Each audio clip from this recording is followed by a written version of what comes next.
स्वागत है आपका हमारे YouTube चैनल एडवोकेट दीप लीगल हब में। आज के इस वीडियो में हम बात करेंगे रिमांड के बारे में। रिमांड क्या है, ये क्यों लिया जाता है, कितने दिनों तक की रिमांड मिल सकती है, इन सारे टॉपिक्स पर आज के इस वीडियो में हम बात करेंगे। टॉपिक पर बात करने के पहले हम बात कर लेते हैं हमारे प्रीवियस वीडियो में पूछे गए 2 क्वेश्चन पर। आपसे 2 क्वेश्चन पूछा गया था। पहला क्वेश्चन, कौन सा विटामिन जल में पूरे तरह से घुलनशील है? तो इसका जवाब होगा विटामिन बी और विटामिन सी जल में पूर्ण रूप से घुलनशील है, मतलब वो पूरे तरह से जल में घुल जाता है। दूसरा क्वेश्चन आपसे पूछा गया था, पीलिया शरीर के किस अंग को प्रभावित करता है? तो इसका जवाब होगा पीलिया यकृत को प्रभावित करता है। अब हम आते हैं हमारे आज के टॉपिक पर। रिमांड। आजकल अगर आप सुशांत केस से अपडेट होंगे तो आए दिन आपके कानों में ये शब्द जाता होगा, रिमांड। तो रिमांड क्यों लिया जाता है? जो जांच एजेंसियां होती हैं वो किस लिए रिमांड पर लेती हैं, और इस रिमांड की अवधि कितने दिनों की होती है?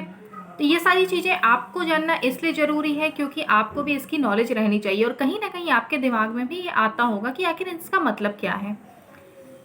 रिमांड, जब किसी आरोपी की गिरफ्तारी कर ली जाती है तो उसे अदालत में पेश किया जाता है, और पेश करने के बाद पूछताछ के लिए जांच एजेंसियां जो होती हैं वो आरोपी को रिमांड पर लेती हैं।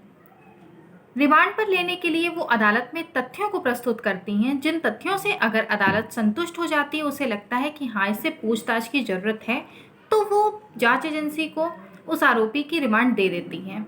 और अगर अदालत को लगता है कि नहीं, तथ्यों में कहीं कोई दम नहीं है, आरोपी को रिमांड पर दिए जाने की कोई आवश्यकता नहीं है, तो वो इसे खारिज भी कर सकती हैं, रिमांड की मांग को वो खारिज भी कर सकती हैं।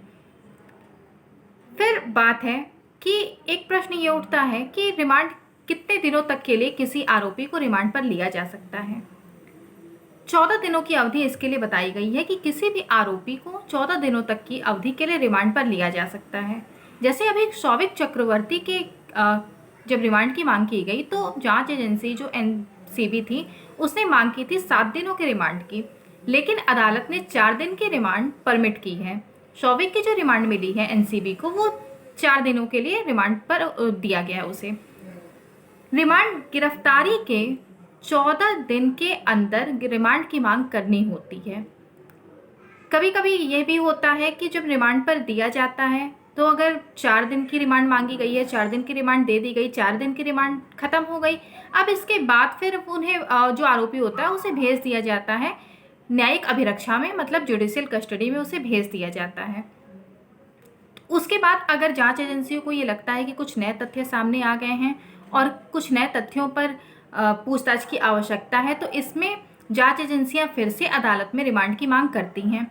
लेकिन ये जो मांग की जाएगी वो गिरफ्तारी के 14 दिन के अंदर ही की जानी चाहिए। अगर 14 दिनों के बाद कुछ तथ्य सामने आते हैं और फिर पूछताछ की जरूरत समझ में आती है, तो उसके लिए फिर जांच एजेंसियों को न्यायालय से परमिशन लेनी पड़ती है पूछताछ के लिए, और फिर जब वो पूछताछ करेंगी तो वो जेल में जाकर के आरोपी से पूछताछ करती हैं, उन्हें फिर उसकी रिमांड नहीं दी जाती है। पर कुछ कुछ ऐसे मामले होते हैं, जैसे कुछ ऐसी जांच एजेंसियां होती हैं जिनमें जो जांच की जो अवधि है वो कुछ ज़्यादा दिनों की होती है। जैसे एनसीबी जो जांच कर रही है तो उसमें उनके लिए जो लिमिटेशन पीरियड दिया गया है वो 180 दिनों का दिया गया है, मतलब कि 6 मंथ तक का उनके पास टाइम है चार्जशीट लगाने का। ये चार्जशीट कब लगती है?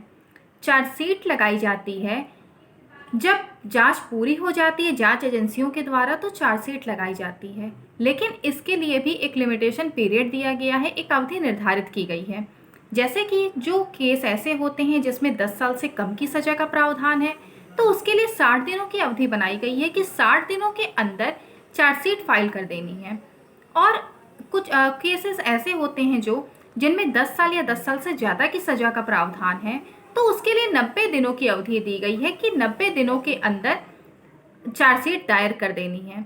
अगर इस 60 और 90 दिनों के अंदर अगर चार्जशीट दाखिल नहीं की जाती है, चार्जशीट नहीं फाइनल की जाती है, तो फिर ये एक टेक्निकल ग्राउंड बनता है जमानत का। आरोपी जो है वो इस टेक्निकल ग्राउंड के आधार पर जमानत के लिए आवेदन कर सकता है। कुछ इसके अलावा भी बहुत सारे ग्राउंड्स हैं जिनके आधार पर जमानत की मांग की जा सकती है। उन आधारों के बारे में आपको दूसरे किसी वीडियो में ज़रूर बताया जाएगा। लेकिन यहाँ पर जो चार्जशीट दायर करने में जो देर होती है वो एक टेक्निकल ग्राउंड बन जाती है जमानत के लिए, और इस आधार पर जमानत ली जा सकती है। तो ये थे कुछ पॉइंट्स थे जो कि रिमांड के बारे में आपको जानने ज़रूरी हैं। अगर इसके अलावा भी आप कुछ जानना चाहते हैं तो आप कमेंट बॉक्स में ज़रूर उसको पूछिए।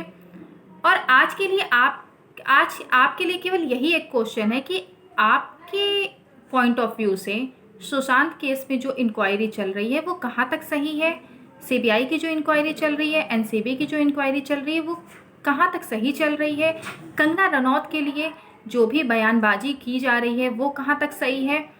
इस सारे तथ्यों के बारे में आप अगर अपडेट हैं तो आप आपके जो पॉइंट्स ऑफ व्यू हैं आप उसे कमेंट सेक्शन में ज़रूर लिखिए। वीडियो पसंद आया हो तो इसे लाइक करिए, कमेंट करिए, चैनल पे नए हैं तो सब्सक्राइब करिए। धन्यवाद।